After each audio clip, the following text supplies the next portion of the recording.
shpresa është veprim. E kundërta e saj është dëshira, e dëshirat janë pa veprim. Ai i cili shpreson për arsye se ka bën një punë, ka bën një vepër, kurse ai i cili dëshiron nuk ka bën vepër. Dhe sikur një njeri i cili për shembull me një biznes merr pjesë dhe kontribon në atë biznes dhe shpreson se ka me fitu.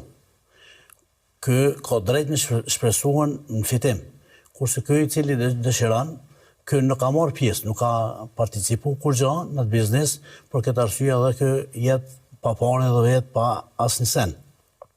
Domthonjë kjo është dallimi mes shpresës dhe edhe dëshirës. Domthonjë dëshira nuk ka veprim, kurse shpresa ka veprim. E te shpresa, veprimi i shpresës është pendimi, kthimi tek Allahu dhe Lëshanu, ai i cili shpreson tek Allahu është penduar, është kthyer dhe shpreson që Allahu dhe Lëshanu ta falë, ta mëshiron, t'ia fal gjunahet e kështu me radhë.